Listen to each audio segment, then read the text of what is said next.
Hello everyone, good morning. কেমন আছো সবাই? আশা করি সবাই খুব ভালো আছো। মন্দিরাস ব্লগসের একটি নতুন ব্লগে তোমাদের সবাইকে স্বাগত জানাই। আজকে হচ্ছে তোমার মঙ্গলবার, আর আজকে হচ্ছে আমাদের পৌষ মাসের বাংলা পৌষ মাসের মানে সংক্রান্তি। কালকে আজকে হচ্ছে চাউরি, আর না সরি, কালকে চাউরি ছিল, আজকে বাউরি, পরশু মকর। যারা যারা শহরে আছো তারা হয়তো জানো না, কিন্তু গ্রামাঞ্চলের মানুষরা এই দিনটা প্রচুর প্রচুর প্রচুর আনন্দ করে, কারণ কালকের জন্য আজকে পিঠে তৈরি, আর কালকে হচ্ছে তোমার খাওয়া ভাজা পিঠে। তো ছোটোর থেকে এগুলো করে আসছি, আর প্রচুর কাজ আছে জানো তো। আজকে যে মাথা একদম মানে গরম আছে, যে কি করব না করব, কোথায় কি, মানে পুরো মাথা ঘেটে আছে, কিচ্ছু বুঝতে পারছি না আজকে কিভাবে কি রেডি করব। কারণ আমি এতদিন মানে পুরোটা একসাথে সামলাইনি, হাফ হাফ সামলেছি, ঠিক আছে। তো এবার ছেলেও আছে, ছোট ছেলে আছে, মানে আমার মেয়েটা তো তখন বড় হয়ে গেছিলো। এবার আমার শাশুড়ি মা সমস্ত কিছু করতো, কিন্তু এখন যেহেতু শাশুড়ি মা একটা কিচ্ছু করতে পারছে না, সেজন্য আমি মানে পুরোটাই কিভাবে সামলাবো আমি নিজেও জানি না। তাই তোমাদের সাথে একটুখানি শেয়ার করছি। ভিডিওটা ভালো লাগলে অবশ্যই লাইক করে দিও, শেয়ার করো এবং কমেন্ট করে অবশ্যই জানিও।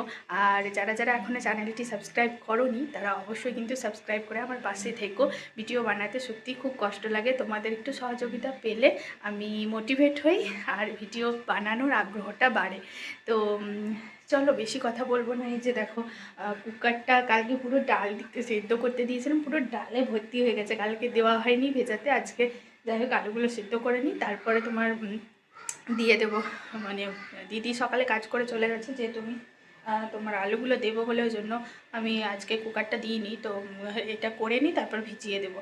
আর তোমার ছেলের জন্য ওটস তৈরি করে রেখেছি, এখন বাজে 11টা। তো ছেলের জন্য ওটস মোটামুটি তৈরি করা আছে, এবার খাওয়াবো ওকে, খাইয়ে এসে তারপর আমি মানে করবো। এবার আজ বাবা প্রত্যেক দিন তোমার ইয়েগুলো করে দেয়, এইসব সবজি টবজি কেটে দেয়, তাহলে আমি এসে চট করে নিতে পারি।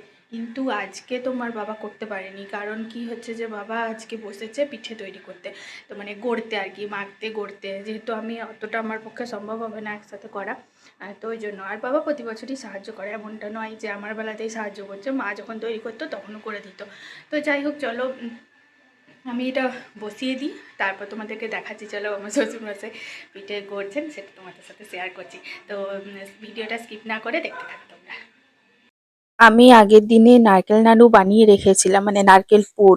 তো এটা জীবনের প্রথম ফার্স্ট টাইম আমি করেছি। পুরো মানে কিভাবে করলাম সেটা ভিডিওটা তোমাদের সাথে শেয়ার করতে যাব বলেই আমি ট্রাইপডটা নিয়ে করতে যাচ্ছিলাম ভিডিওটা।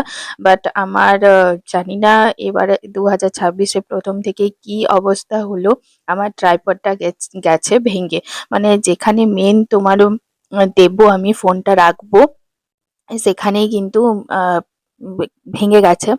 আর যার জন্য আমি এটা শ্যুট করতে পারলাম না। তো কোনো রকমে হাতে মোবাইলটা নিয়েই সমস্ত কিছু দেওয়ার পরেই একটুখানি নাড়ানাড়ি করছি, ওটাই তোমাদের সাথে শেয়ার করলাম। জীবনে প্রথম আমি সবকিছুই ট্রাই করছি এত বছর পর। তো মোটামুটি দেখো আমার নারকেল পুরটা ভালোই হয়েছে। তো শাশুড়ি মাকে আগে জিজ্ঞাসা করে নিচ্ছিলাম যে কিভাবে করব। তো যাই হোক বলে দিয়েছে। আর বাবা নারকেল নাড়ুগুলো মানে নারকেলটা কুড়ে রেখেছিল। তো এটা আগের দিনের ভিডিও ছিল, সেটা তোমাদের সাথে শুট করে নিলাম, মানে দেখিয়ে দিলাম। আর এদিকে দেখো ডালটা আমি বসিয়ে দিয়েছি কুকারে, দুধটাও করে নিয়েছি। আজকে তো দুধ খাওয়ার মতো কেউ নেই, আমার ছেলেই শুধু আছে। তো চলো এবার যাই, বাবা পিঠে করছে সেটা দেখাই। তো বাবা মোটামুটি তোমার রেডি করেই রাখে প্রত্যেক বছর। আমি আর শ্বশুরমশাই মিলে পিঠে করতাম, আর ওদিকে মা রান্না বান্না করতেন এবং পিঠে তৈরি মানে সেদ্ধ করতেন। তো যেহেতু এবছর আমার শাশুড়ি মার শরীর খারাপ, সেই জন্য কিছু করার নেই, তো আমাকেই করতে হবে। তার জন্য এদিকে বাবা মানে মেখে টেখে রেখেছে। আর তোমার গড়ছেও, বাবা গড়তে পারে, প্রত্যেকটা বছরই বাবা সাহায্য করে। তো বাবা যদি না থাকে তাহলে আর করতেই পারবো না, মানে এরকম একটা ব্যাপার আর কি। মানে আমার পক্ষে একা সম্ভব নয়। তবুও তোমার সম্ভব হতো যদি না বাচ্চাটা মানে থাকতো, মানে এত বড় যদি একটু যদি বড় হয়ে যেত তাহলে ঠিক ছিল। কিন্তু ছোট তো একদম, ধরো ওকে সমস্ত কিছু আমাকেই করাতে হয়। এবার সমস্ত কিছু করিয়ে রান্না করা, তারপর তোমার এসব পিঠে মাখামাখি করা, এগুলো অত সম্ভব নয় যদি না শ্বশুরমশাই সত্যি সাহায্য করতেন। তো দেখি যদি আমি সম্ভব হয় তাহলে বাবার সাথে করতে পারবো, নয়তো বাবাকে একাই করতে হবে। তো বাবা মোটামুটি জানে ভাগ্যিস তাই। তো যাই হোক, দেখো বাবা কিন্তু সুন্দর পিঠেগুলো করে দিয়েছে। আর এটা হচ্ছে আমার ১ম ঝুলি আমি রেডি করব। এরকম মানে গড়ে দেয় আর আমি পিঠে বানাচ্ছি মোটামুটি ২-৩ বছর হয়ে গেল আমি এটা করছি। ঠিক আছে? তো এটা আমার নতুন নয়। কারণ শাশুড়ি মা অনেকদিন হলেই তোমার এটা করে না, ছেড়ে দিয়েছে। তো মানে ছেড়ে দিয়েছে বলতে তোমার পারে না, সম্ভব হয় না। মানে ওনার তো বয়স হচ্ছে ধরো আস্তে, আস্তে, তাই জন্য। আর তো যাই হোক এখন বসিয়ে দিয়েছি। আর কি বলতো তোমার আমার বাড়িতে অনেকগুলো গ্যাস আছে, গ্যাসের ওভেন আছে, যার জন্য আমার এগুলো চটপট করে হয়ে যায়। মানে একটা যদি করতে হতো তাহলে অনেকটাই মানে দেরি হতো। আর আমি সকাল থেকে মানে সকাল বলতে এখন ১২টা বাজছে আর কি, এখন থেকে শুরু করেছি যাতে তোমার এগুলো সেদ্ধ হতেও তো অনেকটা টাইম লাগবে না, জলটার ভাপ উঠবে সেই ভাপে সেদ্ধ হবে ধরো, তাহলে অনেকটা টাইম লাগে। তো যতক্ষণ না ধরো মানে এগুলো মোটামুটি অনেকটাই হবে। তো যতক্ষণ না সিদ্ধ হচ্ছে ততক্ষণ তো নামাতে পারবো না, আর অনেকটা টাইমও লাগবে। তো ওই জন্য সকাল থেকে শুরু করেছি যাতে তোমার রাতের দিকটা আমি ফাঁকা হয়ে যায়। আর বাচ্চাটাও তো আছে, সবসময় যদি কাজে এনগেজ থাকি তাহলে ওকে কে দেখবে বলো, ওরও খাওয়া দাওয়া আছে। তো তারপরে বোনদেরকে আজকে খেতে বলেছি, মানে পিঠে করছি যেহেতু ওদেরকে আসতে বলেছি। তো এইভাবেই আর কি চলছে। তো এভাবে যদি না আমি আসতে মানে সামনে আছে ধরো আমি বানাচ্ছি, সেখানে আমি খাবো ওরা খাবে না, সেটা কেমন একটা লাগে না? তো ওই জন্য আমার মা যদিও বোনের কাছে আছে, কিন্তু তবুও মায়ের শরীরটা ভালো নেই। মা তো প্রত্যেক বছরই পিঠে বানায়, কিন্তু মায়ের শরীরটা ভালো নেই। আর চায় না যে মানে শরীর খারাপ নিয়ে এগুলো পিঠে করার কাজগুলো করুক। প্রচন্ডই কষ্ট যে করে সেটা যে জানে। আর এই যে কি গরম দেখতে পাচ্ছ, মানে হয়ে গেছে প্রায় ৪০-৪৫ মিনিটের মতো লাগে এটা, তারপরে হয়ে যায়। তো আমি নিচে রেখে করছি, কারণ তোমার সুবিধে হবে। ওপরটায় রাখলে না বড্ড অসুবিধে হয়। তাই জন্য নিচটায় রেখে আমি আস্তে, আস্তে করে নামাচ্ছি। আর বললো না আমার কোমরের এত যন্ত্রণা, এই মানে নুয়ে, নুয়ে কাজ করা, এদিক ওদিক যাওয়া, এই করতে, করতে প্রচন্ড কষ্ট হয় জানো তো? কিন্তু কিছু করার নেই। কি আর করব বলো? এই নিয়েই করতে হচ্ছে। মানে তবু মানে বেশিক্ষণ আমি নুয়ে থাকতে পারলাম না। তাই জন্য বসেই গেলাম। আর এদিকে তোমার পিঠেগুলো দেখো আস্তে, আস্তে করে তুলছি। প্রচন্ড তোমার গরম, সব পিঠেগুলো আর কি ভালো করে তোলাও যাচ্ছে না। তা একটু, একটু করে জল দিয়ে, দিয়ে সমস্ত পিঠেগুলো তুলতে হচ্ছে। জানো তো আমার যখন ছোট ছিলাম বাপের বাড়িতে পিঠে হতো। আমার মা আমার ঠাকুমা পিঠে করতো। তো আমরা দেখতাম মানে দুপুরবেলা খাওয়া-দাওয়া করার পর থেকে গড়তে বসতো প্রায় রাত, একদম অনেক রাত অব্দি গড়তো, জানো তো? আর তখন যখন ছোট ছিলাম তখনও এসে পর মানে হাত লাগাতাম, মানে বসে যেতাম আমরাও পিঠে করতে। তো খুব ভালো লাগতো। তখন থেকেই শিখে গেছি আরকি কিভাবে কি করতে হয়। ঠাকুমা আর মা দুজন মিলে কাঠের উনুনে বসে, বসে পিঠে করতো, জানো তো? তো সেই স্মৃতিগুলো মনে পড়ে যায় মাঝে, মাঝে নিজে যখন করি। এখন তো ধরো গ্যাস চলে এসেছে বা অনেকেই হয়তো করেও না। আমাদের এরকম ঝুলি বেঁধে আমি শ্বশুরবাড়িতেই দেখছি। আমাদের বাড়িতে জানো তো সেই ফুটো, ফুটো করা সেই অ্যালুমিনিয়ামের একটা মানে ডেকচির মতো ছিল, মানে জামবাটির মতো ছিল, জানো তো? ওটাতে দিয়ে পিঠে করত।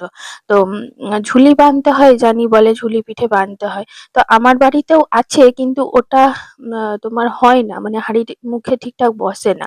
বুঝলে তো? মানে বড়। তো আর আমার বাপের বাড়িতে যেটা ছিল না সেটা খুব সুন্দর। হাঁড়ির মুখে টুক করে বসে যেত।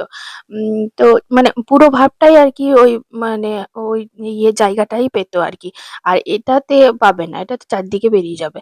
তো ঐজন্য হয়তো পিঠেগুলো ঠিকঠাক মতো সেদ্ধও হবে না। আর লাস্টে এক ঝুলি করে রাখতে হয়। তো আমি আসলে কিনিও নি।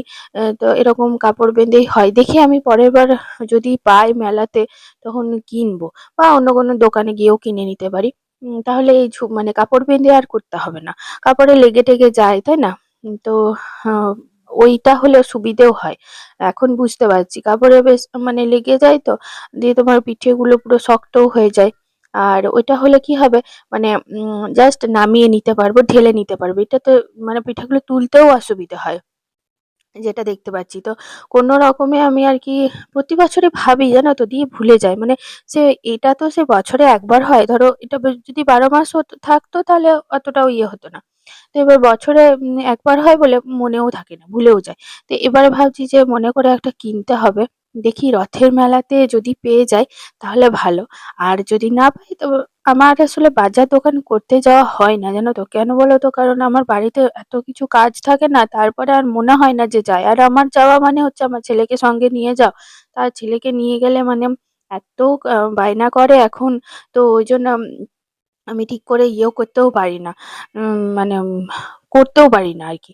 তো যাই হোক, কি আর করব? তো আমি মোটামুটি এটাকে করে নিয়েছি। এদিকে ছেলে আমার কান্নাকাটি করছিল বলে আমি ওকে নিয়ে এলাম কোলে করে, বুঝলে তো? তো ওকে বলছি যে, "যা একটা পিঠে খা।" তো ও এতক্ষণ ধরে পুড়ে ইয়ে করছিল। তো আমি গরু এসছে, কুকুর এসছে, ওদেরকে সবাইকে দিতে হবে তো। আমি বললাম যে, "যা আগে ব্রহ্মাকে দিয়ে দিলাম।" মানে আগুনে দিয়ে দিলাম। আর পিঠেগুলো নিচে একটু তলায় মানে সেই তোমার বেশি একটু সেদ্ধ হয়ে গেছে। তাই জন্য ওগুলো ধুয়ে নিয়ে না রাখলে তোমার ভালো করে রাখা যাবে না। মানে নষ্ট হয়ে যাবে তারপরের দিন। আজকে তো খাওয়া হবে ঠিক আছে, আজকে রাতে, কিন্তু কালকে সকালেও তো ভেজে খেতে হবে। তো ওইজন্য মকর কালকে। আজকে হচ্ছে বাউড়ি, আর গতকাল ছিল চাউড়ি। চাউড়ি, বাউড়ি, মকর। অনেকেই হয়তো জানে না এটা, যারা মানে গ্রামের দিকে থাকে বা যাদের বাড়ি হচ্ছে গ্রামের দিকে তারা এটা জানে। চাউরি, বাউরি, মকর। আমি মকর সংক্রান্তির দিনে যখন ছোট ছিলাম, মানে যখন বিয়ে হয়নি, যখন মকর সংক্রান্তির দিনে আমি ভোরবেলাতে স্নান করে নিতাম। তাও আবার আমার বাড়ির কাছে একটা পুকুর আছে, ওই পুকুরে স্নান করে নিতাম। তারপর চলে যেতাম পুজো দিতে। আমাদের ওখানে যে রত্নেশ্বর শিব মন্দির আছে সেখানে পুজো দিতে যেতাম। আর কি ভিড় হতো গো, বাপরে বাপ! আর আমার ছেলে দেখছো বারবার ক্যামেরার সামনে চলে আসে। বলছি যে ওদিকে সরে দাঁড়া। আমার ট্রাইপডটা ভেঙে গেছে বলে সেলফি স্টিকটা দিয়ে কোনো রকমে করছি, জানো। মানে উঁচুও হচ্ছে না। যাই হোক, কি আর করব, তোমরা একটু অ্যাডজাস্ট করে নিও। তো আমার ছেলে প্রথমবার আজকে পিঠে খাচ্ছে। তো ওকে পিঠেটা এই জন্য দিলাম, বললাম দেখ কেমন হয়েছে, খেয়ে দেখ। তারপর ও নিজেও নিজে গড়ছিল। কাঁচাটাতেই ও ঠাম্মিকে দিতে যাচ্ছিল, বলছিল খাও। তো যাই হোক, কোনো রকমে পিঠেটা তো গড়া হয়ে গেছে। আজকে মনে হয় তোমার 3:30 4টে বেজে যাবে, বুঝলে, এই করতে করতে। তো কি করব বলো, কিছু তো করার নেই। দেখো পিঠেগুলো দেখো, আমার বেশ ভালো হয়েছে। একটু ঠান্ডা হয়ে তারপর অন্য জায়গাতে রাখবো। আর ওদিকে আমার রান্না বান্না এখনো হয়নি, জানো, কি বলবো। এই দেখো আলু পোস্তটা তুলে মানে করে রেখেছি, 1:30 বেজে গেছে। আমার ছেলেকে স্নান করানো হয়নি। তারপর তোমার রান্না করা হয়নি। মানে কি যে চলছে! মাঝখানে আমি গেছিলাম ছেলেকে খাওয়াতে। এদিকে পিঠে হচ্ছে, আরেকটা সিদ্ধ করতে দিয়ে দিলাম। আর এদিকে খানিকটা পিঠে হয়ে গেছে, সেগুলো তোমার ঢেলে দিলাম। আর ওদিকে তোমার পিঠেটা সেদ্ধ হচ্ছে, আর এদিকে আমি রান্নাটা করে নিই। চলো, টাটা।